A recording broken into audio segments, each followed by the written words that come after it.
মুম্বাইয়ের এক নির্জন রাস্তা থেকে হঠাৎ একদিন দুটো বাচ্চা মেয়ে কিডন্যাপ হয়। কিন্তু অদ্ভুত ব্যাপার হলো বেশ কিছুদিন পার হয়ে যাওয়ার পরেও কিডন্যাপাররা কোনো প্রকার মুক্তিপণের দাবি করে না। তাই এই কেসের দায়িত্ব পড়ে মুম্বাই পুলিশের সবথেকে ডাইনামিক অফিসার শিবানীর ওপর। ইনভেস্টিগেশনের একটা পর্যায়ে জানা যায় এটা কোনো সাধারণ কিডন্যাপিং নয়, এর পেছনে লুকিয়ে আছে চাইল্ড ট্রাফিকিং এর এক ভয়ঙ্কর রহস্য। তবে প্রশ্ন হচ্ছে, বাচ্চাগুলোকে নিয়ে কিডন্যাপাররা কি করতে চাচ্ছে? তারা কি বাচ্চাদেরকে বিদেশে পাচার করে দেবে, নাকি কোনো অনৈতিক কাজে বাধ্য করবে তাদের? উত্তর খুঁজতে গিয়ে পুলিশরাও পড়ে যায় এক অদ্ভুত গোলকধাঁধায়, যার ওপারে আছে এমন এক রহস্যময় জগৎ যেটা আপনার সমস্ত প্রেডিকশন, সমস্ত কল্পনাকে হার মানাবে। বলছিলাম সদ্য মুক্তিপ্রাপ্ত বলিউডের বর্তমানে সবচেয়ে হাইপড মুভি মার্দানি 3 এর কথা। গল্পটা এতই অসাধারণ যে আপনি এক মুহূর্ত বোর হওয়ার সুযোগ পাবেন না। তাই চলুন এখন আর কথা না বাড়িয়ে সরাসরি গল্পে চলে যাই। মুভির শুরুতেই ঝিমলি নামের একটা মেয়েকে দেখানো হয়। ঝিমলি রুহানি নামের একটা মেয়ের সঙ্গে লুকোচুরি খেলছিল। ঝিমলি গুনছিল আর রুহানি জঙ্গলে লুকাচ্ছিল।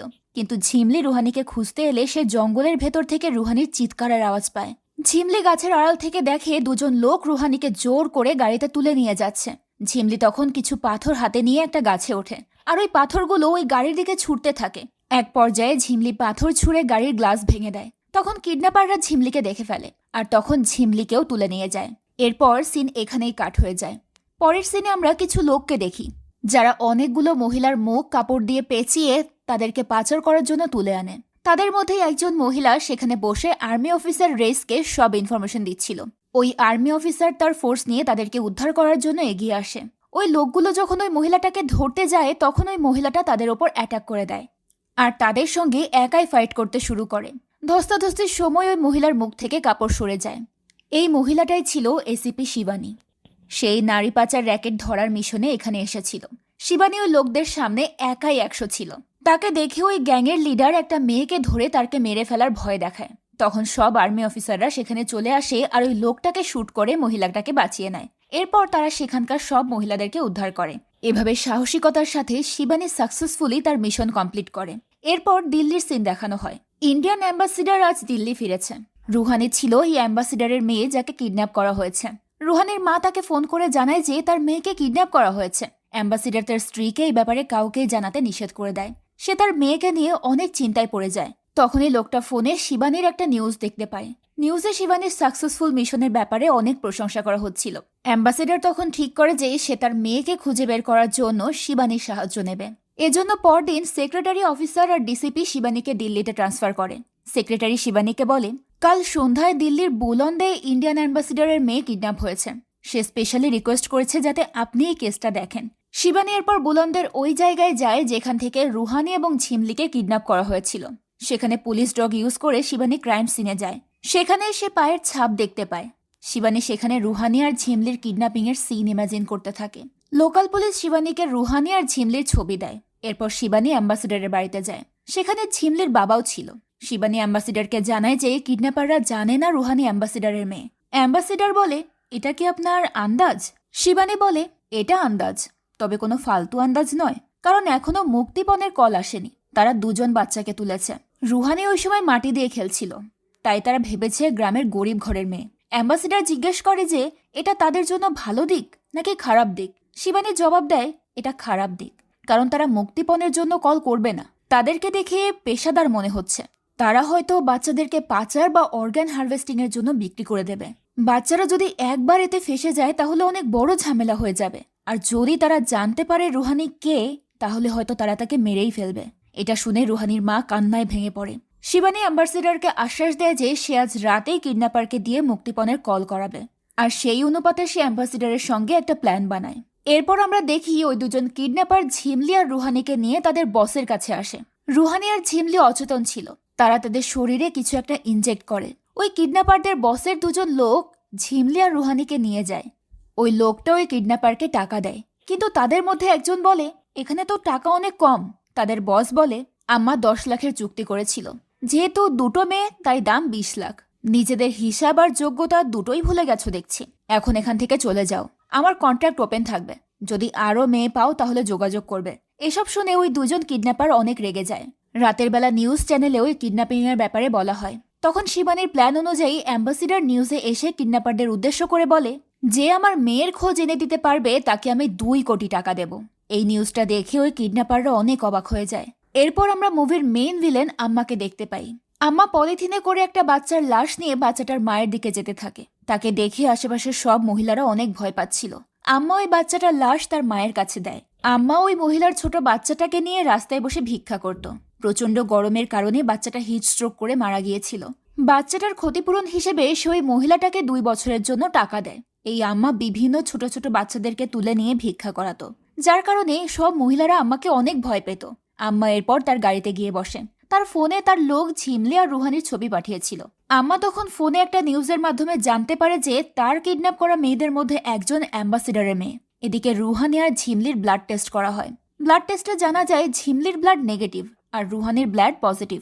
ওই কিডন্যাপার দুজন 2 কোটি টাকার লোভে পড়ে তাদের বসের বাড়িতে চলে আসে। তারা সেখানে তাদের বসকে আহত করে রুহানিকে তুলে নিয়ে যায়। তখন আম্মা ওই বসকে কল করে। ওই বস হামাগুড়ি দিয়ে তার ফোনটা রিসিভ করে। আম্মা তাকে বলে অ্যাম্বাসিডার তার মেয়ের জন্য 2 কোটি টাকা অফার করেছেন, দ্রুত তার মেয়েকে মেরে ফেলো। ওই বস জানায় যে ওই কিডন্যাপাররা এসে মেয়েটাকে তুলে নিয়ে গেছে।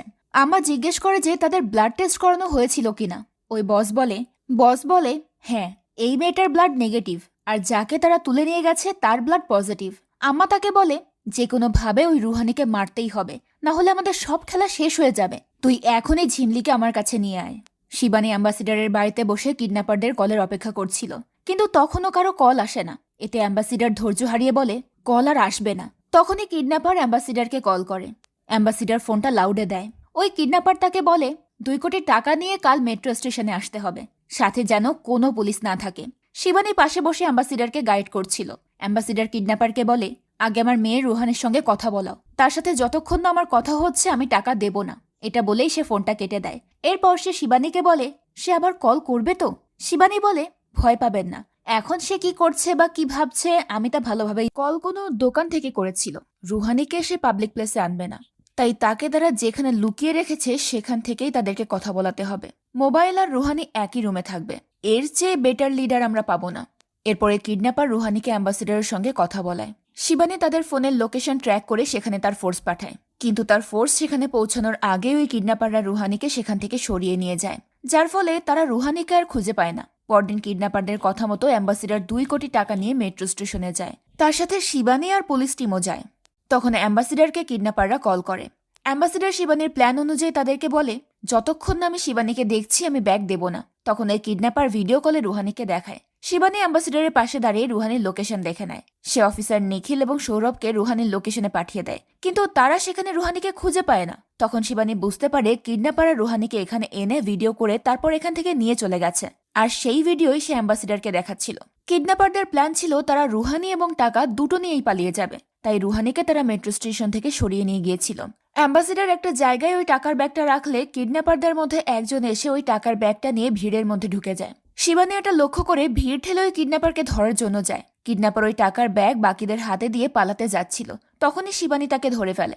ওই কিডন্যাপার তখন তার হাতে ছুরি দিয়ে আঘাত করে। শিবানী ওই লোকটাকে সেখানে মারধর করে, এরপর তাকে অ্যারেস্ট করে নিয়ে যায়। সব পুলিশকে ইনফর্ম করে দেওয়া হয় যে 2জন লোক একটা বাচ্চা আর একটা ব্যাগ নিয়ে মেট্রো স্টেশন থেকে পালিয়েছে, সবাই যেন সতর্ক থাকে। পরদিন পার্কিং লটে মহিলা অফিসার ফাতেমা 2জন লোককে রুহানিকে গাড়িতে তুলতে দেখে। সে ছুটে সেদিকে যাচ্ছিল, কিন্তু একজন লোক ফাতেমাকে আঘাত করে রুহানিকে সেখান থেকে নিয়ে পালিয়ে যায়। এদিকে ওই কিডন্যাপারকে রিমান্ডে নিয়ে অনেক মারধর করা হয়। তখন শিবানীকে ওই কিডন্যাপার আম্মার কথা বলে। লোকটা বলে আম্মা ভিখারিদের মাধ্যমে মাফিয়া চালায়, এর আগেও আমরা তাকে বডি সাপ্লাই করেছি, কিন্তু এইবার সে 8-9 বছরের গরিব মেয়েদেরকে চেয়েছিল, যাদের ফ্যামিলি এটা নিয়ে রিপোর্ট করতে পারবে না। কিন্তু এরপর যখন আমরা 2 কোটির কথা শুনলাম তখন আমরা রুহানিকে নিয়ে এসেছি। ওই লোকটা এখানে পিঙ্কুর নাম বলে। শিবানী বাইরে এসে এসআইকে বলে গত 3 মাসে যত বাচ্চা নিখোঁজ হয়েছে সেই সবের লিস্ট চাই। শিবানী তার সাথে একজন লেডি কনস্টেবলকে চায়। এসআই তখন তাকে ফাতেমার কাছে নিয়ে যায়। ফাতেমা একজন দুর্বল পুলিশ অফিসার ছিল, তবুও শিবানী ফাতেমার কাছে গিয়ে বলে তুমি কি আমাকে ওই লোকদেরকে ধরতে সাহায্য করবে? ফাতেমা এতে রাজি হয়ে যায়। এদিকে আম্মা ঝিমলিকে একটা জায়গায় নিয়ে আটকে রেখেছিল, সেখানে আরো অনেক বাচ্চা ছিল। আম্মা সেখানে একটা ডক্টরকে নিয়ে আসে। ঝিমলি তাকে অনেক ভয় পায়। আম্মার কোমরে একটা কাটা দাগ ছিল যেটা সে ঝিমলিকে দেখায়। আম্মার একটা কিডনি বের করে নেওয়া হয়েছিল, আর এটা ছিল সেই কাটার দাগ। তখন ডক্টর ঝিমলিকে একটা ইঞ্জেকশন দেয়, যার ফলে ঝিমলি অজ্ঞান হয়ে যায়। এদিকে শিবানীর 90টা মিসিং বাচ্চার লিস্ট হাতে পায়। সে বাচ্চাগুলোকে নিয়ে তার টিমের সঙ্গে ডিসকাস করছিল। শিবানী তার টিমকে আম্মার ব্যাপারে ইনফরমেশন কালেক্ট করতে বলে। রাতে সে তার কেস নিয়ে কাজ করছিল, তখনই তার হাজবেন্ড বিক্রম বাড়িতে আসে। বিক্রম একজন ডক্টর। তাকে দেখে শিবানী অনেক খুশি হয়। তখন জাফর শিবানীকে কল করে বলে, ফরিদাবাদ থেকে একজন এসআই এর কল এসেছে, তাকে আমি কলে কানেক্ট করছি। জাফর তাকে কলে কানেক্ট করে আম্মার ব্যাপারে বলতে বলে। ওই এসআই বলে, আম্মার দুজন লোক রাস্তার ধারের ধাবায় খাবার খায়, একজনের নাম বিলাল, অন্যজন মান্না। শিবানী তখন বলে, এরা দুজনই আমাদেরকে আম্মার কাছে নিয়ে যেতে পারবে। শিবানী জাফরকে বলে, ফিল্ডিং সেট কর, আমি আসছি। শিবানী রাতে তার ফোর্স নিয়ে ওই ধাবায় চলে যায়। সেখানে সন্ধ্যাবেলা শিবানী মান্না আর বিলালকে দেখতে পায়। তারা ঘুম থেকে উঠে ওই ধাবা থেকে বাইক নিয়ে বের হয়। শিবানী আর তার টিম তখন তাদেরকে ফলো করতে শুরু করে। তারা দুজন ট্রিটা ট্রাস্ট নামের একটা এনজিওর সামনে এসে নামে। তার পেছনে পেছনে শিবানীও সেখানে আসে। বিল্লাল আর মান্না এখানে ট্রিটা ট্রাস্টের মালিককে মারতে এসেছিল। শিবানী সেটা বুঝতে পেরে তাদের দিকে গুলি চালায়। শিবানী তাদের দুজনকেই গুলি করে মেরে ফেলে। তখন ভেতর থেকে এনজিওর মালিক রামানুজান বেরিয়ে আসে। শিবানী জাফরকে জিজ্ঞেস করে, এটা ওই রামানুজান না যার নাম একবার ডিগার মাফিয়া কেস ফাইলে এফিডেভিটে এসেছিল? জাফর বলে, হ্যাঁ, সে আগে স্টক ব্রোকার ছিল, সবকিছু ছেড়ে এখন সে এনজিও খুলেছে। গত কয়েক বছরে মাফিয়াদের সঙ্গে সে একাই লড়ছে। তার অনেক শত্রু আছে, তিনবার তার উপর অ্যাটাক হয়েছে। এমন সময় রামানুজান সেখানে এসে বলে, গুলি আমার উপর অনেকবার চলেছে, কিন্তু পুলিশ এই প্রথমবার এসে আমাকে বাঁচালো। সে জিজ্ঞেস করে, এরা তো আমার লোক ছিল, তাই না? শিবানী বলে, এত শিওর হয়ে কিভাবে বলছো এটা? তোমার তো অনেক শত্রু আছে, তোমার ব্যাপারে অনেক শুনেছি, কিছু তো একটা আছে তোমার মধ্যে।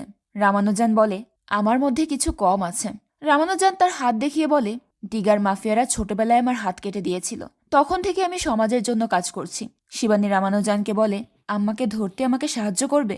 রামানুজানও এতে রাজি হয়ে যায়। এরপর শিবানী তার মাধ্যমে আমার ডেরায় পৌঁছে যায়। সেখান থেকে সে অনেক বাচ্চাদেরকে রেস্কিউ করে। সেখানে একদম ছোট্ট বাচ্চাও ছিল। শিবানী তাদেরকেও রেস্কিউ করে। এরপর সে ডিসিপির সঙ্গে দেখা করতে যায়। সেখানে অ্যাম্বাসিডার তার মেয়েকে খোঁজার ব্যাপারে খোঁজ নিতে এসেছিল। শিবানী রুহানিকে না খুঁজে আম্মার ডেরায় রেড করেছিল, যার ফলে ডিসিপি তার উপর অনেক রেগে যায়। সে শিবানীকে বলে, তুমি ডিগার মাফিয়ার উপর রেড করেছ, আর এদিকে কিডন্যাপার তোমার নাকের ডগা দিয়ে পালিয়ে গেছে। শিবানী বলে, একজনকে তো ধরা হয়েছে, সে বলেছে আম্মার কাছে ঝিমলিকে বিক্রি করা হয়েছে। সেক্রেটারি বলে, অ্যাম্বাসিডারের মেয়েও তো কিডন্যাপারের কাছেই আছে। তখন শিবানী বলে, ওই কিডন্যাপার পিঙ্কু নামের একটা লোকের কথা বলেছে, সে যা টাকা পায় তা জুয়া খেলে সব উড়িয়ে দেয়, তাই যখনই মুক্তিপণের কোনো টাকা জুয়ার খেলায় উড়ানো হবে তখনই আমরা সেটা জানতে পারবো। ডিসিপি বলে, তুমি আগে রুহানিকে খুঁজে বের করো, আর আম্মার পেছনে টাইম ওয়েস্ট করা বন্ধ করো। রাতের বেলা বিক্রম হসপিটাল থেকে ফিরে এসে দেখে শিবানী ঘুমিয়ে গেছে। বিক্রম তখন তাকে জাগাতে গিয়ে দেখে সেখানে শিবানীর জায়গায় আম্মা শুয়ে আছে। তাকে দেখে বিক্রম ভয় পেয়ে যায়। শিবানী তার অফিস থেকে বের হয়ে ফাতেমাকে কল করে বলে, আমি আধা ঘন্টা পর দেখা করব, তোমার কাছে কি কোনো ইনফরমেশন আছে? ফাতেমা বলে যে একটা ইনফরমেশন আছে। তখনই রামানুজান শিবানীকে ফোন করে বলে, আমি খবর পেয়েছি আম্মা আপনার বাড়িতে গেছে। এটা শুনে শিবানী অনেক সাবধানে তার বাড়িতে ঢোকে। সেখানে আম্মাকে বসে থাকতে দেখে শিবানী তার দিকে বন্দুক ধরে। আম্মা বলে, বন্দুক নামা নিসিপি, এখানে রক্ত ঝরলে কিন্তু ওইদিকেও রক্ত ঝরবে, ঝিমলি আমার কাছে আছে। তখন শিবানী শান্ত হয়ে আম্মার সামনে এসে বসলে আম্মা তার জীবনের কাহিনী শোনায়। সে বলে, খাকি ইউনিফর্মের সঙ্গে আমার সম্পর্ক অনেক পুরনো। আমার বয়স যখন 13 বছর ছিল তখন আমার বাবা আমাকে আর আমার বোনকে বিক্রি করে দিয়েছিল। তারা আমার কিডনি নিতে চাইছিল, কারণ যারা ভিক্ষা করে তাদের একটা কিডনি হোক বা দুটো কিডনি, কারো কিছু আসে যায় না। ভিক্ষা তারা ততটুকুই পায় যতটুকু তাদের প্রাপ্য। কিন্তু ওইবার পুলিশ তাদেরকে আটকেছিল। সেদিন 5,000-এর বিনিময়ে আমার কিডনি বিক্রি করা হয়েছিল। এরপর থেকেই আমি পুলিশকে ঘৃণা করি। আম্মা আরো বলে, এই বিজনেস থেকে আমি যত টাকা পাই তার একটা অংশ কিন্তু আপনাদের পকেটেও যায়। আপনি কি কখনো আপনার অংশ পাননি? আপনি যেমন অন্যদের বাড়িতে রেড করতে পারেন, ঠিক তেমনি আপনার বাড়িতেও কেউ রেড করতে পারে। নিজের হাজবেন্ডকে সামলে রাখবেন, কারণ শুধু সেই আছে আপনার কাছে। তখন আম্মা শিবানীর সামনে তার হাজবেন্ডের মোবাইল রাখে। এটা দেখে শিবানী ভয় পেয়ে বিক্রমের কাছে ছুটে যায়। বিক্রম তখন অজ্ঞান ছিল। শিবানী দ্রুত বিক্রমকে হসপিটালে নিয়ে যায়। হসপিটালে শিবানীর কাছে একটা লোক একটা হোটেল থেকে কল করে জানায় যে ওই হোটেলে পিঙ্কু জুয়া খেলছে, আর সেখানে অ্যাম্বাসিডারের টাকা ইউজ হয়েছে। শিবানী বুঝতে পারে যে রুহানিও ওই হোটেলেই আছে। শিবানী তখন তার টিমকে নিয়ে ওই হোটেলে যায়। সেখানে সে ম্যানেজারকে বলে ওই জুয়া খেলার রুমটা বাদ দিয়ে বাকি সব রুম খালি করতে। শিবানীর সাথে রামানুজান আর ফাতেমাও আসে এই মিশনে। কিছুক্ষণ পর ওই হোটেলে ফায়ারিং শুরু হয়। সেই ফায়ারিং এ একটা গুলি ফাতেমার পায়ে লাগে। রামানুজন তখন নিজের জীবনের ঝুঁকি নিয়ে ওই রুমের ভেতর চলে যায় যেখানে ওই কিডন্যাপাররা রুহানিকে আটকে রেখেছিল। বাইরে শিবানী ওই কিডন্যাপারদের সঙ্গে ফাইট করছিল, আর এদিকে রামানুজন রুহানিকে বাঁচাতে যায়। রুমে ঢুকতেই একজন লোক তার উপর অ্যাটাক করে দেয়। রামানুজান আর ওই লোকের মধ্যে প্রচন্ড ধস্তাধস্তি হয়। এতে রামানুজানও অনেক আহত হয়, কিন্তু সে ওই কিডন্যাপারকে মেরে ফেলে। রুহানি তখন রামানুজানের কাছে আসে। সে চিৎকার করতে যাচ্ছিল, তখনই রামানুজান তাকে চুপ করানোর জন্য রুহানির মুখ চেপে ধরে। এতে রুহানিও চুপ করে বসে থাকে।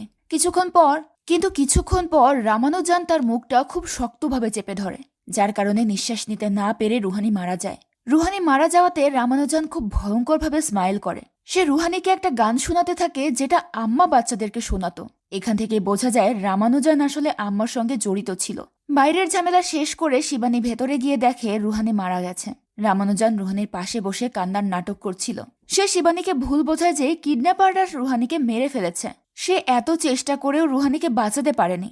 রুহানির ডেড বডি দেখে শিবানীর পায়ের নিচ থেকে একেবারে মাটি সরে যায়। রুহানিকে বাঁচানোর দায়িত্ব তার উপরে ছিল, কিন্তু সে রুহানিকে বাঁচাতে পারেনি।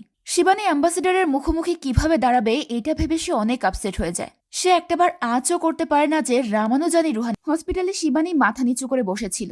তখনই অ্যাম্বাসেডর তার মেয়ের লাশ দেখতে আসে। এদিকে রামানুজান রুহানিকে মারার পর আম্মার সঙ্গে দেখা করতে তার বাড়িতে যায়। রামানুজানকে আম্মা তার বুকে টেনে নেয়। এখানে সিন ফ্ল্যাশব্যাকে যায়। রামানুজান ছিল আমার সবচেয়ে খাস লোক, আর আম্মাই মূলত রামানুজানকে শিবানীর কাছে পাঠিয়েছিল রুহানিকে মারার জন্য। এরপর রামানুজান প্ল্যান করে শিবানীর বিশ্বাস অর্জন করে আর রুহানির কাছে পৌঁছায়, আর তারপর তাকে মেরে ফেলে। রুহানির ব্লাড পজিটিভ ছিল, তাই রামানুজান তাকে মেরে ফেলে। কিন্তু প্রশ্ন হলো, রুহানির মৃত্যুর সঙ্গে তার পজিটিভ ব্লাডের সম্পর্ক কি?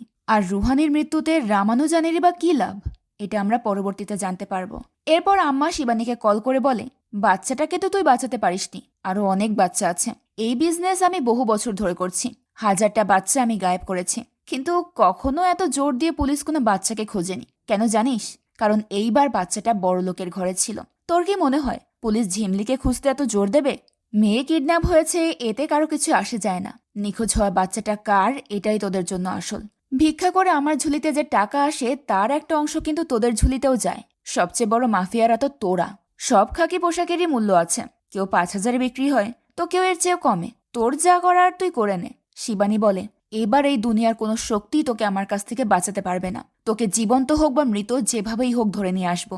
এরপর শিবানী তার টিমের সঙ্গে মিলে আম্মাকে ধরার প্ল্যান বানাতে শুরু করে।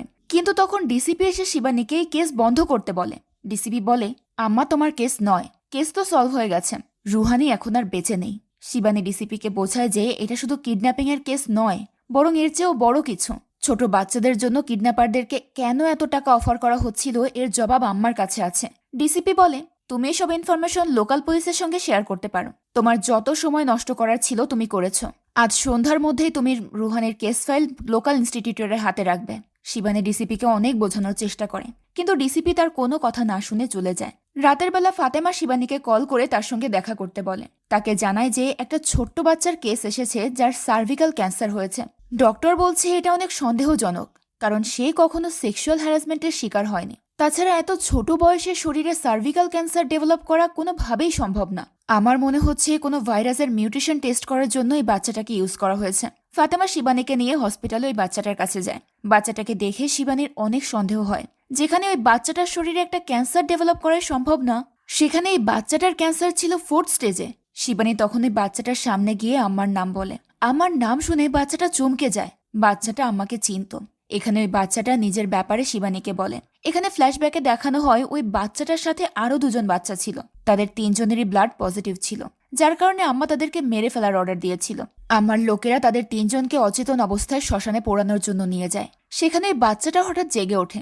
সে বাকি 2জনকে জাগানোর চেষ্টা করে, কিন্তু বাকিরা ওঠে না। তখন ওই বাচ্চাটা কারোর আসার আওয়াজ পেয়ে সেখান থেকে গিয়ে একটা জায়গায় লুকিয়ে পড়ে। এমন সময় একজন লোক এসে ওই 2জন বাচ্চাকে আগুনের চুল্লিতে ঢুকিয়ে দেয়। এই সব কিছু ওই বাচ্চাটা লুকিয়ে সেখান থেকে দেখেছিল। সিন প্রেজেন্টে আসে।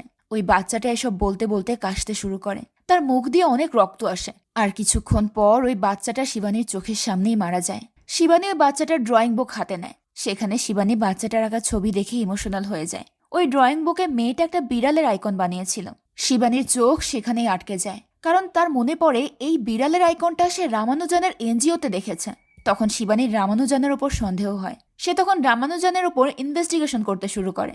রামানুজানের বিভিন্ন ফাইল ইনভেস্টিগেশন করে রামানুজানের লিগ্যাল গার্জিয়ান আসলামের ব্যাপারে জানতে পারে। এরপর সে আসলামকে খুঁজে বের করে। আসলাম একটা বারে মদ খাচ্ছিল। শিবানী তাকে সেখান থেকে ধরে নিয়ে আসে। সে আসলামকে জিজ্ঞেস করে, রামানুজানকে তুই পেলি কিভাবে? আসলাম তখন বলে, আম্মার সুবাদে অনেক কিছুই দেখেছি, মৃত্যু, পিশাচ, রাক্ষস সব দেখেছি, কিন্তু ওই রাতে আমি শয়তানকেও দেখেছি। এখান থেকে সিন 20 বছর পিছিয়ে যায়, আর আমাদেরকে দেখানো হয় 20 বছর আগে আম্মা অনেকগুলো বাচ্চাকে তুলে নিয়ে এসেছিল। ওই বাচ্চাগুলোর মধ্যে রামানুজানও ছিল। আসলাম ওই রাতে বাচ্চাদের সামনে দোয়াত কলম আর একটা অস্ত্র রেখে জিজ্ঞেস করেছিল যে তারাই দুটোর মধ্যে কোনটা চায়। সব বাচ্চা দোয়াত কলমের দিকে ইশারা করলেও রামানুজান অস্ত্রের দিকে ইশারা করেছিল। এটা দেখে আসলাম অনেক অবাক হয়েছিল। আর তারপরেই আসলাম রামানুজানের হাত কেটে দিয়েছিল। এরপর থেকেই রামানুজানের একটা হাত নেই। আম্মা তাকে ভিক্ষা করার জন্য পাঠিয়েছিল, কিন্তু রামানুজান কখনোই কারো কাছে ভিক্ষা চাইতে রাজি ছিল না। সে একদিন চুরি করে, মিথ্যে বলে আর ডাকাতি করে আম্মাকে 7,000 টাকা এনে দেয় আর বলে, আমি মরে গেলেও কখনো কারো কাছে ভিক্ষা চাইব না। এরপর থেকে রামানুজান আম্মার অনেক কাছের মানুষ হয়ে যায়। এমনকি আম্মা রামানুজানকে স্কুলেও পড়ায়। সিন প্রেজেন্টে আসে। আসলাম তার হাত দেখিয়ে শিবানীকে বলে, সে অনেক হিসাবী আর সে তার হিসাব মিটিয়ে গেছে, হাতের বদলে হাত। রামানুজান আসলামেরও একটা হাত কেটে তার হিসাব মিটিয়ে নিয়ে গিয়েছিল। তখন শিবানী বুঝতে পারে রুহানিকে রামানুজানই মেরেছে। শিবানী আসলামকে জিজ্ঞেস করে, বাচ্চারা সব কোথায় আছে, আর রামানুজান রুহানিকে কেন মারল, আর ওই মেয়েটারই বা ক্যান্সার কিভাবে হলো? আসলাম বলে, রামানুজান আসার পর থেকে আম্মা আমাকে তার দল থেকে বের করে দিয়েছে। আমি আর কিছুই জানি না, শুধু এতটুকুই জানি যে আম্মার দুর্বলতা রামানুজান আর রামানুজানের দুর্বলতা আম্মা। শিবানী তখন আসলামকে ফাতেমার কাছে ছেড়ে দিয়ে নিজে রামানুজানকে ধরার জন্য বের হয়। শিবানী তার টিমকে নিয়ে একটা প্ল্যান বানায়। সে রামানুজানকে কল করে বলে, আমি কিছু বাচ্চার খোঁজ পেয়েছি, তোমার সাহায্য চাই, তোমাকে লোকেশন পাঠাচ্ছি, তুমি সেখানে এসো, আমিও আমার টিম নিয়ে আসছি। এটা বলেই শিবানী ফোন কেটে দেয়। রামানুজান এটা শুনে তার বাড়ি থেকে বের হয়ে আম্মার কাছে যেতে থাকে। বাইরেই শিবানী তার টিম নিয়ে বসেছিল। রামানুজানকে ফলো করে শিবানী আম্মার কাছে পৌঁছে যায়। সে রামানুজান আর আম্মাকে একসঙ্গে ধরে ফেলে, আর তারা তাদের দুজনকে অনেক মারধর করে। কিন্তু এত মার খাওয়ার পরেও রামানুজান শিবানীর সামনে মাথা ঝোঁকায় না। রামানুজান শিবানীকে বলে, আপনি আমাকে মেরে ফেললেও আমি কখনো প্রাণ ভিক্ষা চাইব না। শিবানী এরপর আম্মা রামানুজানকে থানায় নিয়ে যায়। সেখানে রামানুজান আসলামের দিকে তাকায়। আসলাম রামানুজানকে দেখে থর থর করে কাঁপতে থাকে। তাকে অনেক জিজ্ঞাসাবাদ করার পরেও রামানুজান কোনো উত্তর দেয় না। এমন সময় শিবানীর কাছে খবর আসে যে আসলাম সুইসাইড করেছে। শিবানী তখন ছুটে সেখানে যায়। আসলামের দায়িত্বে ফাতেমা ছিল। শিবানী ফাতেমার দিকে তাকালে ফাতেমা বলে, আমি 1 মিনিটের জন্য বাথরুমে গিয়েছিলাম, তখনই সে আত্মহত্যা করেছে। শিবানী এতে রেগে গিয়ে বলে, তুমি কি কোনো কনস্টেবলকে বলে যাওনি? ফাতেমা তখন চুপ করে থাকে। শিবানী রেগে ফাতেমাকে বলে, তুই কি জানিস তুই কি করেছিস? আসলাম তো আর বয়ান দিতে পারবে না, রামানুজান সহজেই জেল থেকে বেরিয়ে যাবে। এই ঘটনার কারণে ডিসিপি রেগে শিবানীকে বলে, আম্মার কাছে তোমার হাজবেন্ড আর এই কিডন্যাপারের বিরুদ্ধে টেস্টিমনি আছে। আম্মা জুডিশিয়াল কাস্টাডি পাবে, কিন্তু রামানুজান এনজিও চালায়, সমাজ সেবা করে, কতবার তার উপর গুলিও চলেছে। তার বিরুদ্ধে তোমার একমাত্র উইটনেস যে তোমার কাস্টাডিতে থাকা সত্ত্বেও মারা গেছে। তখন শিবানী বলে, মারা যাওয়ার আগে আসলাম কিছু কনফেস করেছিল। রামানুজান আর আম্মা বহু বছর ধরে একসঙ্গে কাজ করছে। কনফেশনের সময় ফাতেমাও ছিল। ডিসিপি বলে, কোর্টে কিন্তু পুলিশের কনফেশনের কোনো ভ্যালু নেই। তুমি কি তার কনফেশন রেকর্ড করেছিলে? শিবানী জানায়, তার আগেই সে মারা গেছে, কিন্তু আমরা তো ওদেরকে একসঙ্গে ধরেছি। যে মহিলা তার উপর অ্যাটাক করেছিল তার সঙ্গে সে কেন লুকিয়ে দেখা করতে যাবে? রামানুজান তখন ডিসিপিকে ভুলভাল বোঝায় যে আমার উপর 5টা অ্যাটাক হয়েছে, আমি কিভাবে চুপ করে বসে থাকতাম। তখনই আম্মা আমাকে কল করে আর তার সঙ্গে সমঝোতা করতে চায়। নিজের প্রাণ বাঁচানোর জন্যই আমি সমঝোতা করতে গিয়েছিলাম, আর তখনই আপনার পুলিশ আম্মার সঙ্গে আমাকেও ধরে এনেছে। ডিসিপি রামানুজানের কথায় সহজেই বোকা হয়ে যায়। সে শিবানীকে রামানুজানের কাছে ক্ষমা চাইতে বলে, কিন্তু শিবানী কোনোভাবেই একটা দাগি আসামির সামনে মাথা নত করতে রাজি হয় না, যার কারণে সে ডিসিপিকে মুখের উপর মানা করে দেয়। ডিসিপি তখন ফাতেমাকে রামানুজানের হাতকড়া খুলে দিতে বলে। ফাতেমা রামানুজানের হাতকড়া খুলে দেয়। এরপর ডিসিপি তার কাছে ক্ষমা চেয়ে বলে, আপনি চাইলে নিজের চেহারার ইনজুরির জন্য শিবানীর ওপর কেস করতে পারেন। রামানুজান তখন ভালো মানুষের নাটক করে বলে, এর কোনো প্রয়োজন নেই। ডিসিপি রামানুজানকে বলে, আপনার মন অনেক বড়, না হলে শিবানীর অনেক কঠিন শাস্তি হতো। শিবানী সেখানে দাঁড়িয়ে ডিসিপি সেসব কথা চুপচাপ হজম করছিল। ডিসিপি ফাতেমাকে রামানুজানকে বাইরে ছেড়ে আসতে বলে। রামানুজান যাওয়ার আগে শিবানীর কানের কাছে চুপি চুপি বলে, বিক্রমকে আমার পক্ষ থেকে গেট ওয়েল সুন, আর আপনাকে বেস্ট অফ লাক। মানা করা সত্ত্বেও আম্মাকে নিয়ে ইনভেস্টিগেশন করার কারণে ডিসিপি শিবানীকে 2 মাসের জন্য সাসপেন্ড করে। শিবানী তখন তার রিভলভার জমা দিয়ে সম্মানের সাথে মাথা উঁচু করে সেখান থেকে বেরিয়ে যায়। সে সিদ্ধান্ত নেয় যে সে যেহেতু এখন সাসপেন্ড হয়ে গেছে, তাই এখন সে কোনো নিয়ম কানুনের মধ্যে নয়, বরং সে বাইরে থেকে আম্মাকে ধরবে। শিবানী চলে যাওয়ার পর আমরা দেখি ফাতেমার রামানুজানকে কল করে বলে, শিবানী তো সাসপেন্ড হয়ে গেছেন, প্ল্যান সব সেট, আজ রাতেই আম্মাকে এখান থেকে বের করে নিয়ে আসবো। তখন বোঝা যায় ফাতেমাও রামানুজানের সঙ্গে যুক্ত ছিল। রাতে নিউজে বলা হয় যে ফাতেমা আর আম্মা জেল থেকে পালিয়ে গেছে। এখানে রামানুজানের প্ল্যান সাকসেসফুল হয়ে যায়। আম্মা একটা কার্গো শিপে বসে ফাতেমা এবং ওই বাচ্চাদের নিয়ে শ্রীলঙ্কার উদ্দেশ্যে রওনা হয়। এদিকে আমরা শিবানীকে দেখতে পাই। সে আমার হাত থেকে ওই বাচ্চাগুলোকে বাঁচানোর জন্য নিজের ডিপার্টমেন্টের বাইরে গিয়ে কাজ করার সিদ্ধান্ত নেয়। এজন্য শিবানী দিল্লি আর মুম্বাইয়ের সিআইডি অফিসারের সাহায্য নেয়। তার সঙ্গে এই মিশনে আর্মি অফিসার রেইজ এবং জাফরও ছিল। শিবানীকে এই কাজে ইন্ডিয়ান অ্যাম্বাসেডরও সাহায্য করতে চায়। সে বলে, নিজের মেয়েকে তো বাঁচাতে পারেনি, তাই অন্যদের মেয়েকে বাঁচানোর চেষ্টা অবশ্যই করব। এরপর শিবানীও তার টিমকে নিয়ে শ্রীলঙ্কা। পরদিন ফাতেমা আর আম্মা জার্কো নামের একটা কোম্পানিতে যায়। ওই কোম্পানিটা রামানুজানের ছিল। রামানুজান সেখানে হিউম্যান বডির এইচপিভি ভাইরাস টেস্ট করছিল। রামানুজান এখানে ফাতেমাকে তার পুরো গেম বলে। এই জার্কোতেই রামানুজান সব বাচ্চাদেরকে নিয়ে এসে তার শরীর টেস্ট করাতো। এখানে আমরা ল্যাবে অনেক বাচ্চা মেয়েদেরকে দেখতে পাই। তাদের মধ্যে ঝিমলিও ছিল। রামানুজান শুধু নেগেটিভ ব্লাডের বাচ্চাদের ওপরেই এই ভাইরাস টেস্ট করছিল। এই ভাইরাসের কারণে খুব ভয়ানক সার্ভিক্যাল ক্যান্সার হয়। ওই ভাইরাস বানানোই তার টার্গেট ছিল, যার অ্যান্টিডোটও রামানুজি বানাবে। ফাতেমা এখানে জানতে পারে এই ভাইরাস শুধু নেগেটিভ ব্লাডের বাচ্চাদের উপরেই কার্যকর হয়। পজিটিভ বাচ্চাদের শরীরে দ্রুত এই ক্যান্সার ছড়িয়ে পড়ে, যার ফলে 96 ঘন্টার মধ্যেই পজিটিভ ব্লাডের বাচ্চারা মারা যায়। তাদের এই রিসার্চে যেন কোনো ব্যাঘাত না ঘটে, এই জন্য এই বাচ্চাদেরকে 96 ঘন্টার আগেই মেরে ফেলা হয়। এজন্য রামানুজান রুহানিকেও মেরে ফেলেছে। তো রামানুজান কিছুক্ষণ পরেই এই এক্সপেরিমেন্ট শুরু করবে। এসব শুনে ফাতেমা তো অনেক ভয় পেয়ে যায়। এরপর আম্মা ফাতেমাকে নিয়ে হোটেলের দিকে যেতে থাকে। তখন শিবানীর টিম নিজের মুখ ঢেকে আম্মার গাড়ির চারদিকে ঘিরে ধরে আর তাদের গাড়ির ওপর গুলি চালাতে থাকে, যার ফলে তাদের ড্রাইভার মারা যায়। ফাতেমা তখন গাড়ি নিয়ে অন্যদিকে চলে যায়। এদিকে রামানুজান বিদেশি একজন বায়ারের সঙ্গে তার ভাইরাস এবং অ্যান্টিডোট নিয়ে ডিসকাস করছিল। এতে বিদেশি বায়ার অনেক খুশি হয়ে তাকে মোটা অঙ্কের টাকা অফার করে। রামানুজানও তাতে অনেক খুশি হয়ে যায়। ফাতেমা আম্মাকে নিয়ে একটা জায়গায় যায় যেখানে অলরেডি শিবানী এবং তার টিম বসেছিল। ফাতেমা গাড়ি থেকে নেমেই শিবানীকে স্যালুট করে। আর এখানেই একটা বড় টুইস্ট রিভিল হয়। ফাতেমা আসলে শিবানীর হয়েই কাজ করছিল। এখানে ফ্ল্যাশব্যাকে দেখানো হয় সেদিন জেলে আসলাম সুইসাইড করার পর শিবানী সেদিন ফাতেমাকে রামানুজনের মাধ্যমে বাচ্চাদের কাছে পৌঁছানোর প্ল্যান বানায়। শিবানী ফাতেমাকে রামানুজনের বিশ্বাস অর্জন করতে বলেছিল, ঠিক যেভাবে রামানুজন শিবানীর বিশ্বাস অর্জন করে সেদিন রুহানির কাছে পৌঁছেছিল। সেই প্ল্যান অনুযায়ী ফাতেমা রামানুজন আর আম্মার বিশ্বাস অর্জন করে তাদের সঙ্গে মিশে যায় আর শিবানীকে প্রতিনিয়ত সমস্ত ইনফরমেশন পাস করতে থাকে। সিন প্রেজেন্টে আসে। শিবানী আম্মাকে বলে, শুধু কি তোমরাই অ্যাক্টিং পারো নাকি? অ্যাক্টিংয়ে আমরাও কম নই। আম্মা শিবানীকে ভয় দেখিয়ে বলে, রামানুজন এখানে এসে আমাকে বাঁচিয়ে নেবে। শিবানী জানায়, আমরাও তারই অপেক্ষা করছি। এরপর ফাতেমাকে ইশারা করলে সে প্ল্যান অনুযায়ী নিজের হাতেই গুলি চালায় আর রামানুজনের কাছে যায়। তাকে আহত অবস্থায় দেখে রামানুজন বিচলিত হয়ে জিজ্ঞেস করে, আম্মা কোথায়? শিবানী তখন রামানুজনের ল্যাবরেটরিতে এসে তাকে বলে, আম্মা আমার বাড়ির ডাইনিং টেবিলে বসে বলেছিল, রক্ত এখানে ঝরলে ওইখানেও ঝরবে। তুই এত প্রাণ নিয়েছিস শুধু আম্মার জন্য, তাই আমি এখানে সমঝোতা করতে এসেছি। শিবানী রামানুজনের কাছে গিয়ে তার আম্মার বিনিময়ে সমস্ত বাচ্চাদেরকে ফেরত চায়।